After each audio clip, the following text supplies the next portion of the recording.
இதெல்லாம் உங்களுக்கு தேவையா? உச்சக்கட்ட சிக்கலில் RS பாரதி கண்டுக்காமல் இருக்கும் அறிவாலயம். மா சுப்பிரமணியனை தோற்கடித்தவர்களுக்கு நல்ல சாவு வராது என RS பாரதி சொன்ன கருத்து கடும் விவாதமாகியுள்ளது. அவனுக்கெல்லாம் நல்ல சாவே வராது, ஓப்பனா சொல்றேன். 2 நாட்களுக்கு முன்பு நடந்த ஒரு கூட்டத்தில் பேசிய திமுக அமைப்பு செயலாளர் RS பாரதி தாவேக்கவுக்கு வாக்களித்த வாக்காளர்களை மிகவும் இழிவாக பேசினார். நடந்து முடிந்த தேர்தலில் சைதாப்பேட்டை தொகுதியில் போட்டியிட்ட முன்னாள் அமைச்சர் மா சுப்பிரமணியன் தோல்வியடைய அருள் பிரகாசம் என்பவர் தாவேக்க சார்பில் போட்டியிட்டு வெற்றி பெற்றார். இதனை மனதில் வைத்தே RS பாரதி இந்த கருத்தை சொல்லியுள்ளார் என அவர் மீது கடும் விமர்சனம் எழுந்து வருகிறது.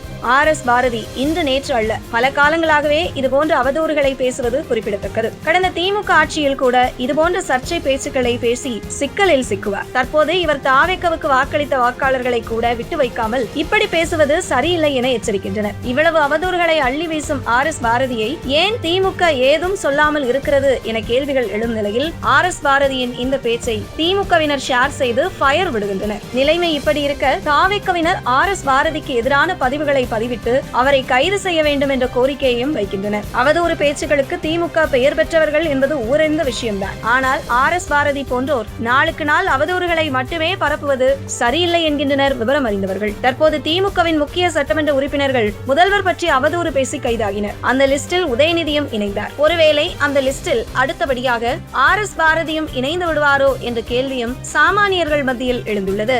சைதாப்பேட்டை தொகுதியில அவர் செஞ்சாத மாதிரி யாரும் செய்யவே இல்லை. கலைஞரே முதலமைச்சர் இருந்தார், பெருமையா சொல்றேன். அவர் கூட அங்க ஒரு பெரிய ஹாஸ்பிட்டல் கொண்டு வர முடியல. ஏன்னா எங்க பக்கத்தில் இருக்கிற ஆலந்தூருக்கு பெரிய வசதியா இருக்கு. அந்த ஹாஸ்பிட்டல போய் வந்த நோயாளி அவன் சொந்தக்காரன் ஓட்டு போட்டு ஜெயிக்கும். அவனுக்கெல்லாம் நல்ல சாவே வராது, ஓப்பனா சொல்றேன்.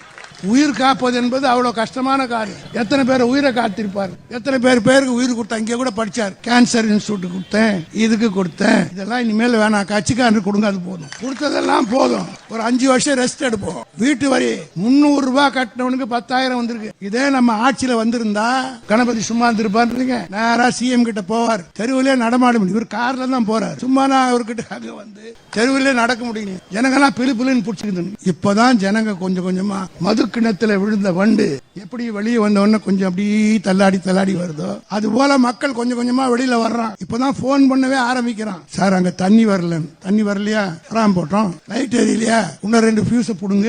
காரணம் என்ன விட்டு கேட்டால் இந்த சமுதாயத்துக்கும் இந்த நாட்டுக்கும் தளபதி செஞ்சதே போல 8,000 ரூபாய் வாங்கி மாத்தி போடுறது. யார் கொடுத்தா?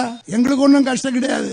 நாங்க ஒன்னும் செத்து போறது கிடையாது. பல முறை ஆட்சியில் இல்லாம பழக்கப்பட்டவர்கள் நாங்க. இந்த கட்சியில 63 வருஷமா நான் இருக்கிறேன். பல முறை ஆட்சி வந்துச்சு, ஆட்சி போச்சு. திமுக இருக்கிற எந்த தொண்டனும் இன்னொன்னும் பெருமையா சொல்றேன், இதுவரையில கட்சி கூட்டத்துக்கு வராதவன் பூரா இன்னைக்கு நம்ம கூட்டம் நடக்குதுன்னு உணர்வோடு வருகிற எண்ணம் இன்னைக்கு ஏற்பட்டு விட்டது. தினசரி முக்கிய செய்திகள் மற்றும் அப்டேட்களுக்கு TN Wire News சேனலை ஃபாலோ செய்யுங்கள்.